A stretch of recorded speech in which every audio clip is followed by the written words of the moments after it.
Cool. Um, okay, cool. So let's go ahead and get started. Share. Okay. So today we are going to talk about the sacred self-love. And with today's session, like I said, you're going to get tools on how to really embody that girl where you're dancing in the mirror butt naked and you're like, fuck yeah, I love myself, opposed to like, I just want everyone to love me, right? We're no longer looking at like, I just want them to love me because I motherfucking love myself. Okay. So tonight is the night where you're going to learn that your body gets to become your best friend, right? So she was maybe the best friend that like you hid in the closet and you're like, girl, I'm gonna come back to you. And then you just like forgot about her.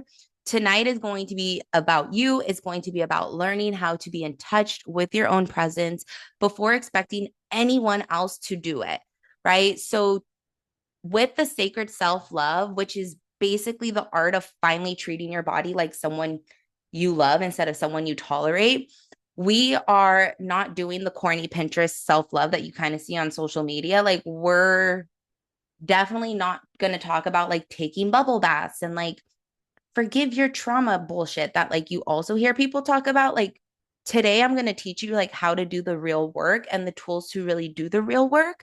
And the kind of work that actually allows your body to unclench in places you didn't even know you were clenching, right? So that tension in your heart where you didn't even know that you had tension until you're like, oh, you asked me that question and like, I really don't know the answer to it. Right. So, this is the kind of work where you're going to stop abandoning yourself and you're actually going to start prioritizing yourself emotionally, mentally, physically, spiritually. And it's the kind of intimacy that isn't performative, right? Like you actually start to feel like this sense of belonging, which is a really beautiful thing because at the end of the day, like sacred self love is emotional intimacy, somatic safety, which somatic is another word for your body, and then erotic innocence plus self respect and pleasure. So it's kind of like the juicy cocktail of sacred self love foundation, where if you drink it and you're like, oh, life feels amazing and like you're living your best life and every day is a spa day because you're finding pleasure in all of the mundane like we were talking about yesterday. So this is not the class where I'm going to teach you how to like masturbate and self-pleasure and all the things. Like that's a different self-love course for a different day. Like this is about like self-reclamation and really owning your power so that you can feel safe in your body and safe to speak your truth. And then like let's get into like what self-love actually is, right? So again, it's not a vibe, right? Like we're not here for vibes and giggles. Like we're here to actually own the person we see in the mirror. We're not here to say the pretty affirmations and charge our crystals in the sun and do manifestation charts on new moons and like hope that one day it just falls into place or pray to God 100 times to change our life, but we're actually not doing the actions to do it. Like sacred self love is about trusting yourself. It's about returning home to yourself. It's about feeling safe in your own presence and feeling safe in your body and knowing that your body is a place that you get to come home to every single day, right? It's that internal intimacy, right? Into me, I see. And it's the relationship that you build within yourself before you try to build it with anybody else. So at the end of the day, it's really about like how you speak to yourself in your head, right? Like your head is a giant radio station. So how are you actually like, what are the thoughts that are playing on loop every single day? And do you know how to be like, let me change the channel? It's how you repair yourself when you shut down, right? Do you allow yourself to go into the spirals or are you like, nope, let me put my big girl panties on and like, I got this, right? Like, this is not the time to spiral.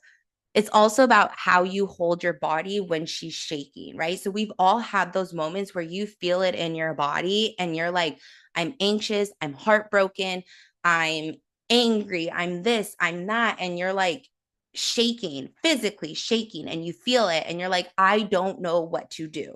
So a lot of times what people do is they'll turn to substances. They'll turn to weed, they'll turn to alcohol, they'll turn to drugs, all the different sex, just so that they can release that stagnant emotion out of their body. However, I'm going to teach you the tools where you can release that shit by yourself, like twerk therapy. And you don't have to depend on substances or sex or other people to release that emotion for you or the energy for you. It's also learning how to breathe through intensity, right? So, really learning and understanding and knowing that your throat being activated is your biggest superpower, and learning how to breathe through the uncomfortableness. So, you're holding space and stretching your capacity to hold more stress in your body. Having a regulated nervous system is not about bypassing all of the adversity that you're going to experience in life.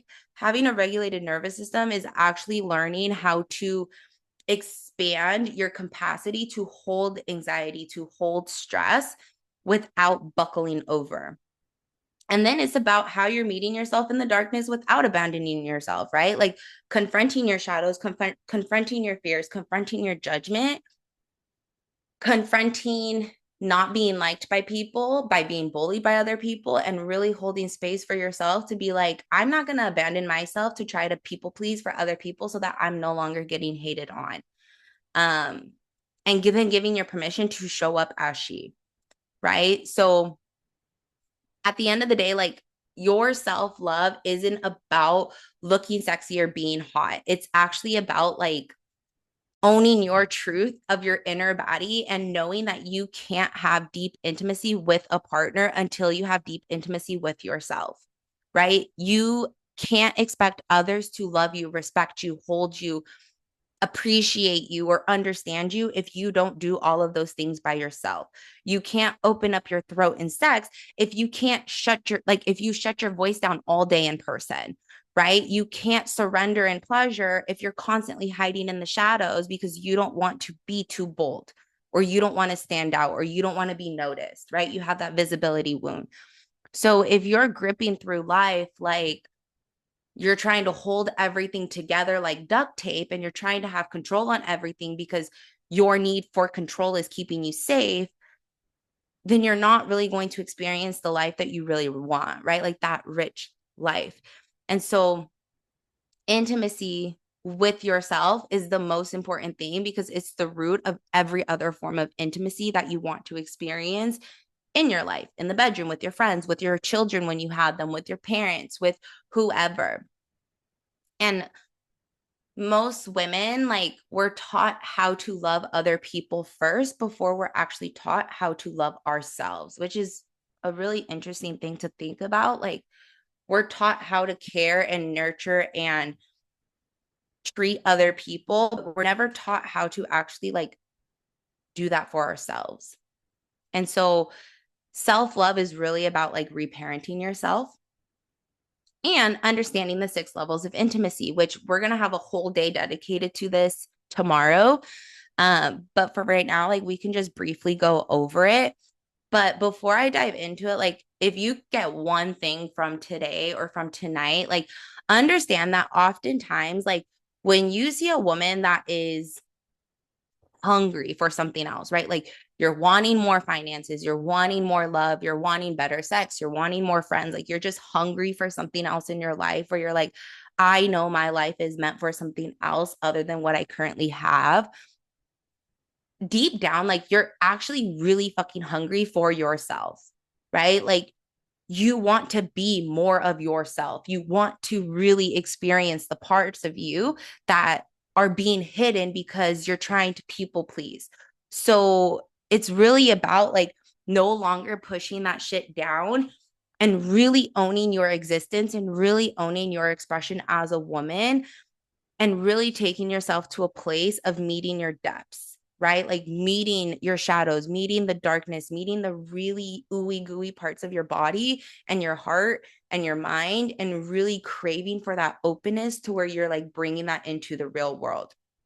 And so you're never going to experience those depths if you're trying to be the good girl, right? So the first part of self-love is really owning the fact that like you're gonna piss people off.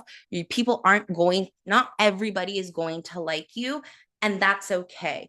But if you're trying to self-love and be liked by everybody, it's never going to work.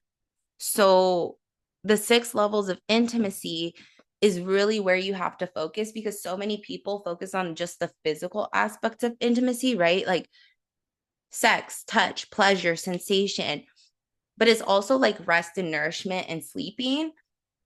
But like they miss the other 5 aspects, which is emotional, energetic, mental, spiritual, relational, right? So being really freaking honest with yourself, being able to express your emotions without feeling like you're going to be judged or shamed, letting yourself cry without fear of them calling you a crybaby, right? It's the way you talk, the way you like the tone in your voice, that internal mothering to your own nervous system, surrendering in prayer, right? Like co-regulating with a spiritual being. It could be God, Buddha, whoever. Co-regulation with your partner, letting more love move through you, right? Like allowing your erotic innocence to really come to light, owning your body language, understanding what it means to be open and closed energetically, also understanding like how you express, how you receive, and how you set boundaries, right? Understanding your kinks, your desires, your wants, your needs, your likes, your dislikes, but then also knowing how to repair conflict, right? Asking yourself what you actually need. I always tell people, and the women who work with me one on one, I always say, like, the way you fight is the same way you fuck. Like, it's true. Because if you're fighting, like, I have to be right and you're wrong, and it doesn't matter. Even if I'm wrong, I'm going to say I'm right. And we're just going to keep fighting until we all agree that I'm right.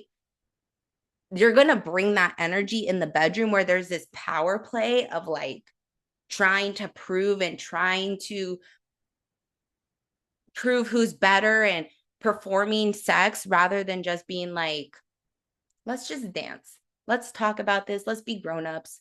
Let's have a conversation. Because even in the bedroom, if you can't express your needs outside of the bedroom with your parents, your job, your boss, whoever, how do you expect to express any of those needs in an intimate setting like the bedroom? Right. So most women try to jump straight to the physical intimacy while the first 5 levels are in shambles. It's not going to work. Right. And self love really fixes that. Self love really hones in on that. Is that making sense so far? If you have any questions, you can drop them in the chat. And then also like let's go into the trauma responses. So we talked about this a little bit yesterday, where sexual wounds sometimes create like this loop, right? They and sexual wounds don't always have to be like the big T traumas that everyone talks about.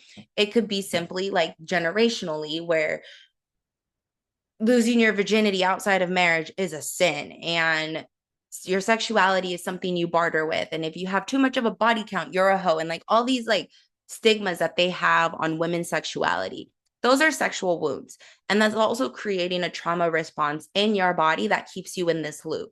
So that loop is a threat's detected, right? So this is the moment where you feel unsafe, or even if it's the moment where you do feel safe, you have this detection in your brain where you're like, stranger danger, I'm not safe, like, let's reject.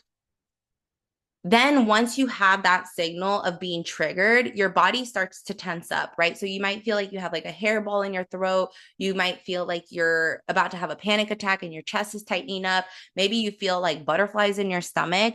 That's your body sending you signals like, okay, we're unregulated right now. And then your mind starts to spiral. So the spirals, they don't always have to be negative, right? It could be the I'm fine spiral. I'm fine. I'm fine. I'm fine. I said I'm fine, right? Like clearly you're not fine. Or like you don't want to ruin the moment, right? Like if you're in the bedroom and they're doing something you don't like and you're like, well, I'm just going to pretend I like it because I don't want to ruin the moment. no, like you're going to be like, stop, I don't like that. Right. And so those little spirals of like your ego trying to protect you to people please usually comes into effect as well. And then it leads to dissociation and performative intimacy, right? So this is when you go through the motions where you're no longer even in your body, you're just disconnected. And this is with everybody. This is with friends, right? So staying friends with people that you really don't even connect with, but like they've been your homegirl since kindergarten. So like you might as well be friends with them still because it's time wasted if you don't, right? Like that's 20 years. Like we've been friends for 20 years. Like we need to stay friends. No, you don't, right? Or even family members. Their family, blood is thicker than water. Not all family is good family, honey, right? Like you can't go through the motions, and there are going to be some people that want you to because of their comfort. But then at the end of the day, you're the one that's dealing with the disconnection from your body. And then you're feeling the shame after, right? Like, why do I have this stress in my body? Why do I have this anxiety in my body? Why can't I sleep at night? Why am I constantly waking up? Why do I constantly have to doom scroll on Instagram, right? Like you're unable to relax. Well, it's because you're trying to perform and wear these masks for all these different people. And you're in this loop of people pleasing, doing it for them, doing it for them, doing it for them so that they love you. Because if they love you, then you feel worthy. But like if you were to just be like, you know what? I love myself. I'm going to do me. I'm going to do how I want to do it. And like those who really love me will show up. That self love interrupts that loop. Cool. And so another way to like really interrupt that loop is understanding that there are three core components, right? So women who are deeply fed in life or in their intimacy, they're not afraid to speak what they want again and again and again and again. Okay. So it's not like, well, they've known me for so long. They're my mother. They're my dad. That's my homie. Like, this is my partner. Like, they know me, right? They should read my mind. They should know what I want. Like, no, right? Like, you have to know how to ask for what you want again and again and again and again. Nobody in this world are mind readers, right? Maybe like 0.005%, maybe telepathically, but like no one is really like mind reading, right? And so you really have to learn that skill of asking for what you want. And then once you hone that skill and really learn the art of asking, not in a way that's nagging or negative or demanding, right? Because that's not going to get you results. But like this is also something that I work with girls who come with me or who come to work with me one on one is like really understanding the art of asking, right? Because there's a difference of sugarcoating it. And then there's a difference of being really directive, but not in a bitchy way. So, for instance, if I go to Starbucks and I get my coffee and my coffee's cold, and I walk up to the barista and I'm like, I'm so sorry, but like, do you mind making me another coffee? Like, mine's a little bit cold and I just really would like it hotter. Right. Like, they're going to look at me and be like, this is really weird. Like, I don't even want to really make you a coffee right now. But they'll probably do it anyways because customers are always right. Right. Like, opposed to being like, hey, like my coffee is really cold right now. Like, can you go make me another cup of coffee, please? Sure. That's really direct. I'm telling them exactly what I want. My coffee's cold. I want a hot one. Go make it. Right. Like, I didn't say it like that, but you see how I was more directive opposed to like trying to beat around the bush and then apologizing or like asking and apologizing all in the same sentence. And I'm like just making it weird because I'm uncomfortable to ask for what I want. Like, and that's what most people do, right? Like most women don't know how to ask without apologizing at the same time. And that's what I really help the women in my one-on-one mentorship do.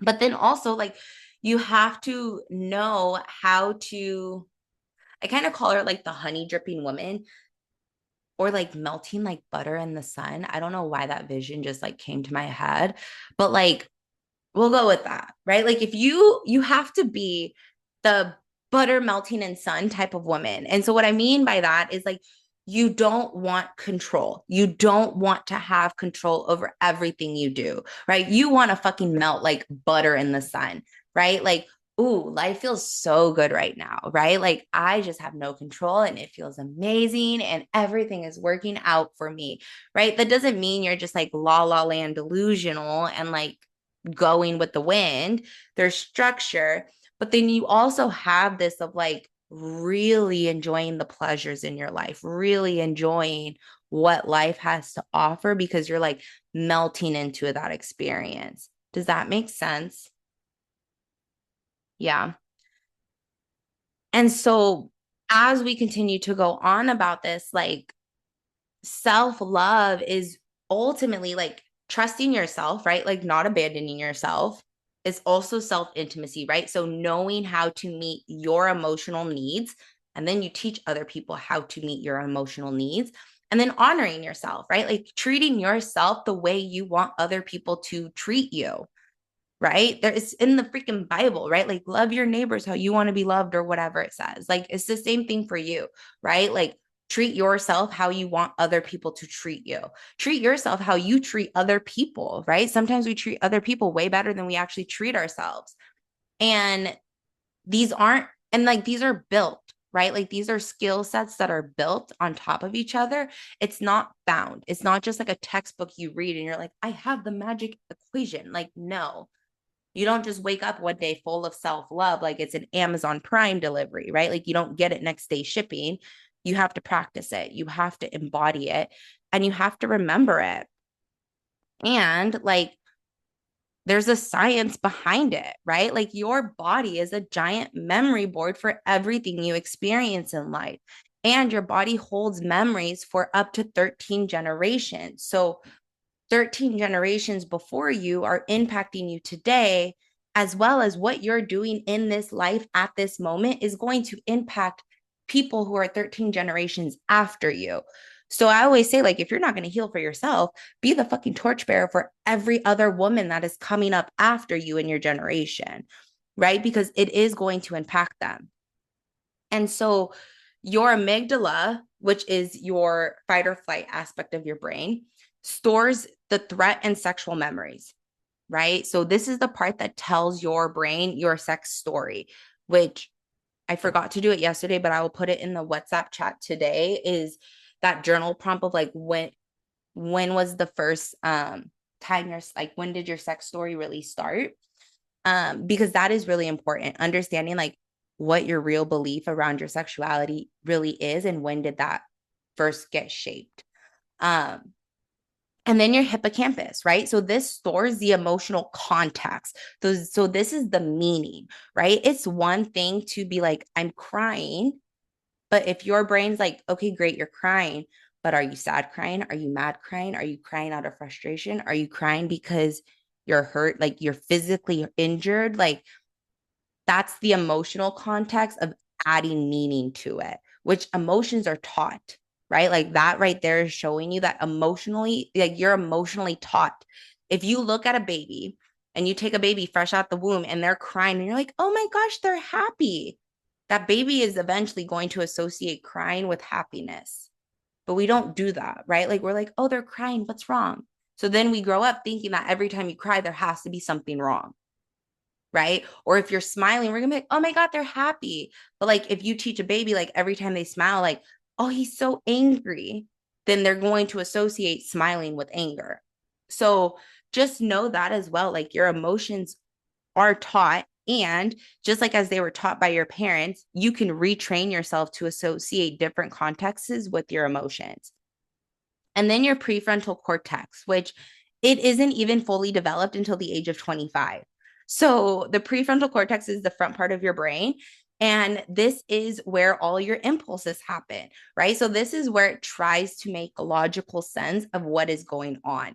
So this is where all of the limiting beliefs happen, all of the fears happen, all of the split decisions happen because it's trying to logically make sense of something out of impulse. So this is where you have to really do like the breath work and the mental work to like slow that process down. So you're not working in the fear, but you're like, wait, logically, this doesn't make sense. logically, this is not my story to carry because this was projected onto me by somebody else. And then your vagus nerve, right? So we talked about that yesterday as well, like that little itty bitty nerve that connects your throat to your vagina. Like this is the roadmap that decides if you can open up or if you can't, if you can experience pleasure and experience your expression, or if you're going to keep it closed off to yourself and have the brick wall of China surrounding you. And then obviously your pelvic floor, right? So your actual vagina holds your story. There is so much trauma around your womb space just because of the stories that you're carrying from the other generations and then the stories that you've experienced in your life, which is why it is so important to open up your hips and to do pelvic floor exercises like twerking, like grinding on the floor, like hip circles, because you're really allowing the stagnant emotions and wounds to be released. So you're just not carrying those stories. That's also why it's really important to understand who you're sleeping with, because sex is an energetic exchange. So it's not just someone putting their pipe inside of you. Like it's actually somebody injecting you with their DNA. And so if they are bad energy and you allow them to come inside of you, literally and hypothetically, like you're mixing DNA, you're mixing energy. So your body actually will reject people you sleep with if it's not a good match. So if you're constantly getting a yeast infection and you're like, oh, it's just my pH balance is off. Like, no, girl, it's probably who you're fucking sleeping with, right? Like your body is trying to tell you something, and women are be like, it's all these other different things. And at the end of the day, it's because you're allowing bad energy to come up inside of you. And so just be mindful of that as well. And so, kind of diving a little bit deeper, right? So, like when you practice sacred self love and the tools that I give you around sacred self love, which I'll drop the PDF guide in the WhatsApp chat after this call. The tools are really here to help you on like a scientific level. It's not just like fluff that like you get off of like YouTube University and it's like may or may not work. Like there's actually a science behind it. And the practices are here to calm your amygdala, right? Like calm your emotions, calm your nervous system, lower your physical defenses, raise your oxytocin level, which is the chemical for connection and trust, while also like recreating all of these neural pathways in your prefrontal cortex to reassociate touch and intimacy with safety, right? While also releasing the trauma from your vagina so that you no longer are having sex or pleasure from this safe of like woundedness, but actually from a safe, like a place of liberation. So at the end of the day, like somatic practices and the work that I really am passionate about is helping you rewire how to receive, right? Helping you fall so madly in love with your body that you feel sexy in and out of the bedroom. And then also understanding that like it's not just here to treat yourself like a queen, right? Like self-love is not self-indulging, like self-indulging, right? Self-love is not you getting your nails done and being like, look at me, I just spent $100 on a mani-pedi. I self-cared. No, right? Like it's not that. Like it's really about knowing your body, knowing the language your body is speaking to you, understanding your sexuality, understanding your emotions, your grief, your anger, your shame, understanding when you're abandoning yourself, when you're not abandoning yourself, and really learning how to trust your body, right? It's learning how to say, like, I need a minute if you don't have a decision right. Like, if you can't make a decision right away, it's being able to say no. It's letting yourself cry without rushing it, right? Because we've all had those moments where you're like about to pull up somewhere and you're like, okay, I need to get my shit together. I'm ready. Like, why are we power throughing our emotions, right? It's giving yourself permission to take a nap instead of working, right? I always hear people be like, well, there's not enough coffee in the world for today. Babe, I don't think coffee is what you need if you're on your third glass and you still feel tired. Like your body might want a nap, right? And then understanding that like you're able to ask for help without it being a weakness. Like asking for help does not mean you're weak. Asking for help does not mean you're incapable. And slowing down doesn't mean that like the world's going to end, right? Like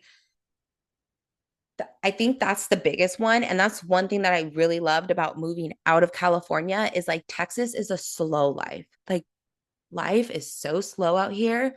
It's just cows and animals everywhere, and people move so slow. And I love it. But like when I came from California to Texas, girl, like my nervous system didn't know what to do because I was like, why is everyone so slow? Like, you're going to tell me I don't have to set an alarm for work? Like, I could just clock in whenever? Like, I could just show up whenever? Like, what? Like, they don't take attendance at my kid's school? Like, what the fuck is that? Right? Like, it was so different because I was so used to like hustle and grinding and productivity, meaning your worth, and all of these different things. When in reality, like, living a slow life, which is what everyone wants, but no one knows how to get, it freaks your nervous system out to where you feel like you're failing because you're not doing something. Right. And so self love is really learning how to treat yourself when your nervous system is screaming at you. It's not about never experiencing stress or anxiety. It's about how are you going to navigate the experiences when you are stressed and anxious. So this is how you're going to do it, right? So you're going to do it through your erotic innocence, right? The part of you that is untouched by shame and fear and conditioning, right? So you're going to access her through your breath, through your sound, through self touch, right? No, that doesn't mean you have to masturbate, but like touch yourself, right? Like get familiar with your body. If you tell me that you get really uncomfortable just rubbing your arms and rubbing your thighs, like, babe, you like there has to be a connection with yourself. If you can't touch your own body and your legs and your arms and your butt and your tits and all the things, like why would you be comfortable with someone else doing it? Right? Allowing yourself to move slowly, especially as a Taurus being, right? Like being a Taurus, we move so slow, but our steps are fucking calculated, right? Like we're slow but we're diligent, and if you're being rushed when you're not ready to rush, that's going to put your nervous system in a state of like not knowing what to do, and you're going to be scatterbrained, and you're going to like miss a step, and like it's going to have to put you like, you're going to have to make up for what you missed and all of these things. Whereas like if you just learn the power in slowness, learn the power in living life through a lens of curiosity, you're no longer going to be in this place of performing. You're no longer going to be in this place of like being goal oriented, right? Like you're actually going to start to remember how it feels to be in your body, right? And self love really is that bridge between your sensuality and your authenticity. I always say your sexuality is spirituality in physical form, right? It's like you can't connect to your erotic innocence, to your sensuality, to your pleasure if you're not in a state of playfulness, if you're not in a state of curiosity, and if you're constantly living in a state of survival, you're never going to really know what pleasure feels like in your body. And when you're able to tap into that level of feminine energy, like it's fucking magnetic, right? Like it's so magnetic. And so you kind of have to have like this inner lover concept of like being the one who meets you gently in the places you're scared to show, right? So if you're scared to speak your truth because you don't want to hurt people's feelings, meet yourself there. Breathe into that. And like you could tell yourself and move slowly, be like, look, baby girl, I know you're scared, but like we're going to speak our truth right now because we're going to hurt ourselves more if we don't speak our truth. Take a deep breath and then speak your truth. Even if your voice is shaky, even if you feel like that hairball sensation in your throat, like speak your truth. And then after, be like, see, I am so proud of you. We are still here. I got you. It's okay.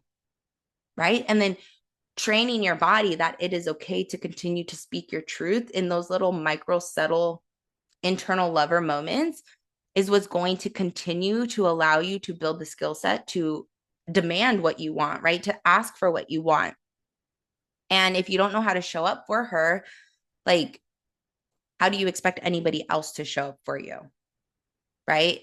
As parents or lovers or coworkers, right? And that's when relationships start to feel heavy, where you start to feel like you just don't get me. They don't get you because you don't get yourself, right? And so this is when you can kind of have like self-inflicted traumas where you start to avoid eye contact because you don't even know your own truth. So then you're so hidden in the shadows and so intentional with keeping yourself confined that you can't even make eye contact with yourself in the mirror. And then you start to avoid mirrors because you don't even want to look at the body that you're living in because you are so disconnected that it feels like a stranger. And so anytime you look at the mirror, you just want to shit talk on your body. So then you're like, I'm just not going to look at the mirror because I'm just going to talk bad about myself. And that's going to make me feel even more bad about myself. And then you start to avoid the feelings that are coming up in your body. And you kind of see how it's just like this spiral ripple effect of like dominoes of like one negative thing after another. And you start to resist all of the beauty that comes with being a fully expressed woman, right? Like really understanding that like self-love is here to help you take your body off of kill mode, right? It's here to take you out of survival and into like thrive filled living, but you have to be connected. And so some of the ways to notice, to ask yourself if you are disconnected or not is like you sigh, but you never fully exhaled, right? So if I'm asking you to do a breathing technique and you're like, great, you went through the motions, but like that's not a full exhale, right? Or if you're talking, this is a huge one and you can pinpoint it in a second. If you're talking and you're getting out of breath, that's your body signaling to you that you're rapid speaking because you just want to get it over and done with. Whereas if you actually like talked slower and enjoyed having a genuine conversation, you won't be dying for air in between words, right? Your shoulder tension. So are you constantly like this where you're tense shoulders, or like are you relaxed? Are you open to receiving? Are you hunched over like this, or are you like tits up and back straight? Do you look away during intimacy? This is a huge one I get. Women will be like, "Girl, my sex life is great. I don't need to work with you." Okay, great. Can you make eye contact with him while you're in the bedroom? Oh, no. I like it when he hits it from the back and the lights are off and he can't see me. Why? Why is that your favorite position? Is your sex life really that great if all you're doing is avoiding each other because none of y'all want to see what each other looks like? Right? There's a disconnect there. And we have a real funny way of like adding context and meanings to justify everything we do. Right? Craving control for more connection. Oh my gosh, he's not responding back to me. So, like, I'm going to respond back to him 10 times until he finally responds back to me. Because then, if he responds back to me, it's not because I irritated the fuck out of him, but it's actually because he loves me. Right. Or like telling somebody, like, hey, and I used to do this one. This one, I'm like calling myself out on my old version of myself because I used to be like, hey, babe, I want to go on a date. Okay, where do you want to go? I don't care. Just surprise me. And then he'll actually have a whole date planned. And then I'll be in the car, like, where are we going? Oh, we're going here. Oh, I don't want to go there. But do I want a man that can take care of me and make decisions? Or do I want a man that I can like control as my little puppy? Right? Like there was a disconnect. And so all of these have nothing to do with your desire and it has everything to do with how safe you actually feel in your truth, in your body, in your presence. Right? Is this making sense or do you have any questions? There's like a fly bugging me right now. Okay, cool. And then understanding that like self-love is a re-parenting practice, right? So I constantly said that like our parents did the best they could with the resources they had. And are there moments where we wish they had better resources? 100%. However, They did the best they could with the resources they had. So it is up to us to reparent ourselves with the resources we currently have to be better. Right? This is why so many people, like, I just want to hug them because they'll be like, well, it's because I had a fucked up childhood that I'm like this. Oh, well, it's because of my parents that I'm like this. Maybe, but like, it's your responsibility to heal that shit. Right? Like, it's your responsibility to take care of your inner child, your maiden, your mother, and all of the feminine archetypes that are living within you, and actually treat yourself like the person you're supposed to be treated as. Or are you abandoning yourself? And then you're justifying it as, well, I just had a really fucked up life, so it's okay. Right? Are you staying in that victimhood, or are you actually like doing the shadow work to be better and to do better and to heal so that you're not living in the same loops as everybody else? And so these are some ways that you can navigate that. So somatic breath, right? Like just breathing, setting the intention, setting the energy, and letting it move through your body. Mirror work, right? I do this every day. I still do this, and I love my body. Every day before I get in the shower, every time I'm in the bathroom, I look at myself, eye contact, and I just say, I love you. That's it. I'll just make eye contact while I'm brushing my teeth and be like, I love you. You're hot. You're very sexy today. And then I just keep it pushing. And those little micro moments is going to create a signal in your body that, like, ooh, she actually likes the way I look, no matter how I look, right? Sensual touch, not sexual, but present based, right? So when you're in the shower, are you really being intentional with how you wash your body? Or are you kind of just like, let me hurry up and like rinse the shit off so that I can save money on my water bill, right? Take the extra 2 minutes. And then emotional unclenching, right? So really feel like your shoulders dropping, your jaws unclenching, your stomach softening, and like really allowing your space, like yourself, to be in this presence and in silence. And then allowing whatever comes up. And then nervous system nesting, right? So turning your home into your safety. If you live in an environment where you don't feel safe, it's not going to work, right? Your home has to be your sanctuary. And that means not everybody is welcomed in your home.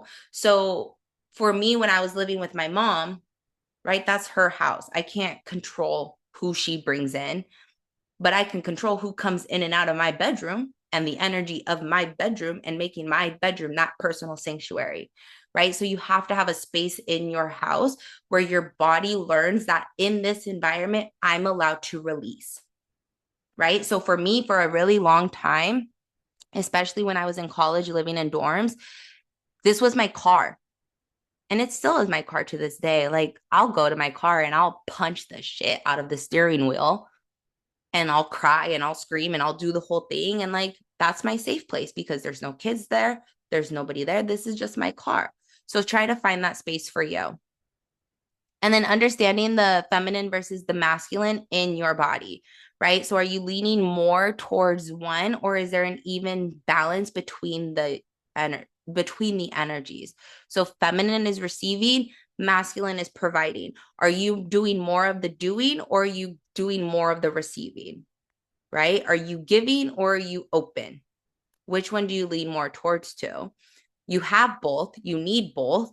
There would be chaos if there's not both, but there has to be an even balance, right? You can't have one or the other. And learning how to be your own protector, your own provider, as well as your own lover and your own nurturer. And then, like, obviously, this is going for romantic intimacy as well, right? Becoming nourishing and loving and providing rather than constantly being triggered of like, they're trying to control me, so then I have to control it. And then there's like this uneven play dynamic. And then this is when your love life changes, right? So when you change yourself and you love yourself, it starts to impact everything else around you. You start to have deeper eye contact. Sex starts to be something that where you have multiple orgasms that come like super easy, right? You don't overthink. You never have to worry about them cheating. You aren't afraid to ask for your desires because you know it's just going to be like, yeah, baby, I can do whatever you ask me to do, right? In a healthy way, right? There's emotional safety to where you can express your emotions, and men follow your nervous system. So I actually had a client tell me the other day, and she had me laughing, and she was like, well, I can't have good, she's single, and she's like, I can't have good sex because there's like no energetic penises around. And so they just don't get it because they all have bad dicks. And like, I just don't want to sleep with them because then their bad dicks are going to be in front of me. And like, I don't know what to do. And like, actually, I felt bad because I was actually laughing at her, and I was like, okay, baby girl, like, rewind, right? Because men follow your nervous system. So yes, you want a healed man. You want a partner that has his big boy britches on. However, if you don't have that, and trust me, my husband was not always like this, right? It took a lot of training and regulating my nervous system and healing myself for us to have the relationship we have today. And that's what I mean. So the woman always has to go first. You have to regulate yourself. You have to understand yourself. You have to hold yourself to this energetic standard that you wish your partner had. And the men will follow behind you. They'll naturally want to elevate themselves, or they're naturally going to pull away. And if they naturally start to pull away, let them, right? Because when you feel safe, your masculine in your body and the masculine counterpart in your life starts to deepen, because now they have a space to provide. But if you're in the masculine and the feminine where you're trying to control everything, the masculine counterpart doesn't know what the fuck to do, right? There's a reason they say women are smarter than men. And like, it's true, right? Like, women have connections to their bodies, men have connections to their mind. So it is up to us to be the emotional safety for the partners, while the men are the mental capacity for us, right? So we are the emotional bodies of relationships, while they are the mental stimulation and the logistics of the relationships.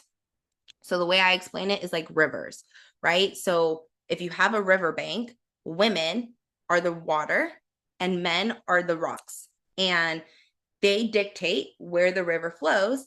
However, as water, we can go wherever, right? There's no right or wrong on how high or how low your tide is. There's no right or wrong way of like how you're moving and flowing, but they have that guidance so that we're not just like floating off into the wind. Does that make sense? Okay. And then this is a 6-minute practice. I'll put in the WhatsApp chat that you can do later. But ultimately, for a minute, you're just going to shake it out, right? So you're just going to shake, just going to jump up and down, shake some ass. And then at the 2-minute mark, you're going to do belly breaths, right? So you're just going to breathe in and then breathe out for another minute. And then at the 3rd minute mark, for another minute, you're going to go hand to heart, right? So you have a hand on your heart and you're just going to check in, right? How do I feel right now? Feel the pitter patters of your heart. Feel your nervous system, kind of do a body scan. Are there any tensions or emotions coming up? And then at the 4-minute mark, you're going to do sensual touch, not sexual, but sensual, right? So kind of just like gliding your fingers across your body, your chest, moving your hips in circles, really being in your body. And then sound release. So humming, moaning, sighing, right? So hum, right? Moaning, sighing, letting your throat being activated to really build that connection between the pleasure and the throat. And then the last minute, you're going to whisper your body a prayer. It could be whatever you want. It could simply just be like, I love you. You're confident. You're clear. You're here. Way to be a kick-ass person, right? I love you and I give you so much gratitude for holding space for me when things are hard. It could be whatever you want. Just whisper a little love letter to your body. And then tonight's homework is sitting in silence for 3 minutes. No music, no phones, no nothing. Sit in silence for 3 minutes. Put one hand on your heart, one hand on your womb, and ask yourself, what do you need from me? Right? And you as in your body. Like, what do you need from me? And then write down what your body says. First thing that comes to your head. It could be anything. It could be like, I need sleep. I need water, right? I need to go outside, whatever. And then do one thing that she asks you to do. Okay. Everything has a conscious, believe it or not, our body is a living being. we live inside of it every single day. And it's super important for us to build that connection of like, what do you need from me today? And then doing it and honoring it. And then remembering that like the version of you, like the version of you you're becoming is a woman your past self would pray for, right? You're healing every part of your body. You're healing generations. You're being the torchbearer, and you're actually becoming the person that is in your dreams, right? So when I asked you, like, what does a rich life mean? And you're like, it's this, this, this, and this, like, that's the version of you you're becoming. You just have to do the steps to get there. And that means being uncomfortably honest with yourself, right? Understanding that self-love isn't soft. And sometimes it's real. Sometimes it's calling you out on your bullshit. Sometimes it's resting. Sometimes it's crying. Sometimes it's saying things like I'm scared or saying I deserve better, right? Like it's super intimate.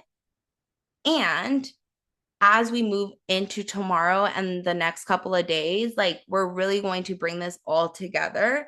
So tomorrow we're going to dive deeper into the 6 levels of intimacy and what that really looks like, how to embody that on an internal intimate level, as well as what it would look like once you embody it in your body and how it would reciprocate in your external relationships.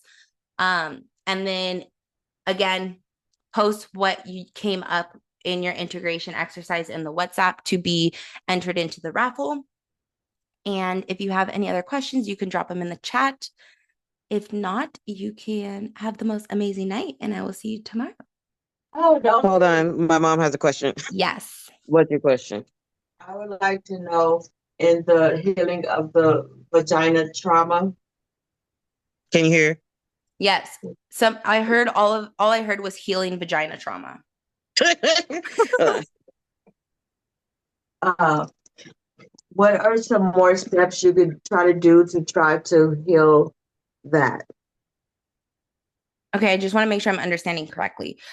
What are you asking, like what tools you can do to heal trauma in your vagina? Yes. Yeah. So with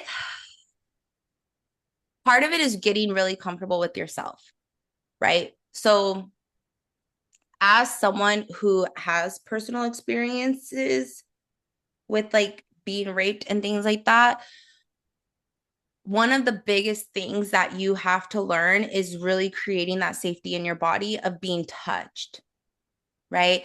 And so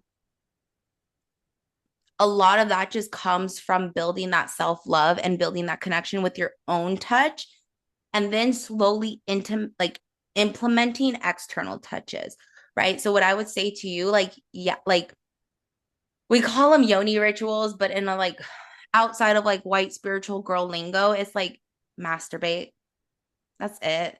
Like, and I say that's it, like that's something that's like really easy for people to do, but like that's really what you want to do, is like really building that connection with yourself on a sexual level and really familiarizing pleasure in that space, because when you have trauma in your like in your vagina, your pleasure centers get disrupted. So it's almost like you're cutting a cord of like you're severing the cord between your pleasures. So anytime something would insert in there, instead of feeling pleasure, it's like stranger danger, stranger danger, stranger danger. So it shuts down and it dries up. Whereas a healthy, safe vagina is going to be super wet, right? So you want to like refamiliarize your body with pleasure. And the only way you can really do that is by self-inducing pleasure. And so this is where like sex gets to be a somatic healing experience, because you get to not only pleasure yourself physically, but you also get to create new connections in your brain that associates pleasure and intimacy with safety in your body. So when you, let's like, for instance, when you masturbate, if you have the intention, and then it comes down to your energy, right? So are you doing it to just check something off the list, or are you doing it with the intention of like, I am showing you that like I love you you're safe, you're a magical being. And like, I want to show you how much I love you by allowing you to experience pleasure and really having that intention in your mind, even if you repeat it over and over and over again while you're actually doing the act, because then that thought is going to be manifested into reality, right? This is where orgasm manifestation comes into play. So when you orgasm, your body releases oxytocin, dopamine, and endorphins, which is the cocktail of feel good, right? So when you release that and you release the cocktail of, or the chemicals of feeling good in your body and connection and trust and pleasure and safety with the thought of I'm safe, I love you, you're allowed to feel pleasure, your brain is naturally going to associate that thought with the chemicals that were released at the same time. So then you create this pair where every time you feel pleasure, your brain is going to signal safety. It's my birthright. It's a non-negotiable. I'm allowed to. Whereas right now, you had a traumatic experience that taught your body anytime it feels pleasure, you're in danger, or there's force or violence or whatever happened occurring. So your job is to break that pattern and to create a new story. And the only way to do that is to get intimate with yourself, and to rewire. Or you could do it with a partner, right? So if you are at the point in your life where you are able to have sex with other people and not feel tense, you can do it with a partner. And then they don't even have to know. And that's something that I do all the time. I manifest money. I manifest, like I do everything, right? And it's okay. And it builds a stronger bond with said partner because now your body's associating them with safety as One well. partner. Huh? She said one partner. I mean, hey, girl, let's start with one. Let's start with one, right? You got to be safe in your body before you can do more. But I mean, it could be any partner, right? As long as the energy's good, because at the end of the day, it's your thoughts mixed with their energy. So if they're like a fucked up Wow. person and you're just trying to get the good deed done, like, yeah, it's not really going to be beneficial. And there's toys that can satisfy you. We got 5 digits on our hands that can satisfy you. But yeah, so you could do it with a partner too. And then same thing with that, you can even add it to where like you're locking eye contact with them and you're syncing your breath. So if you're locking eye contact with them and you're syncing your breath, it's kind of like this energetic exchange of like they inhale, you exhale, your exhale goes into them. That's an energy exchange. They exhale, you inhale. So then it's like being recycled back into you. And there's this cycle of sharing energy, which is also really healing if both energies are good energy. And then if you mix that with the same intention, right? I'm safe to feel pleasure. Pleasure is my birthright. All of the things, your body is associating the pleasure you're feeling, the chemicals that are being released, and said person as safe. So now, anytime that you have sex with that person, your body is naturally going to be like, I'm safe to open up. I'm safe to like release. I'm safe to experience pleasure. Does that make sense? Yes. Did that answer your question? Yes, I'm going to live my best whole life. I mean, hey, there is an archetype, and we're going to dive into it on day 5, which is the art of seduction. There's a whole other 7 archetypes, and the sacred slut is one of them, girl. So embody it. I'm manifesting it. Prince Brown finna get it. Oh my I don't gosh. know what's up for their delusion and thinking that my man is her man's, but we'll let her have that. I mean, hey, they got Jerry Springer shows where my mom slept with my man. I'm not one of them. My man's is my man's. Oh my gosh. But yeah, so Mama Leslie, if you have any other questions regarding that, like, I mean, she's gonna have to figure out how to use the membership. I'm like, you could drop the question in the membership portal. Man, We you can ain't have gonna more put my business conversations like about it. that. I paid the bill. Do you guys have any other questions before I let you guys go? No, I No, think that I'm was it. good.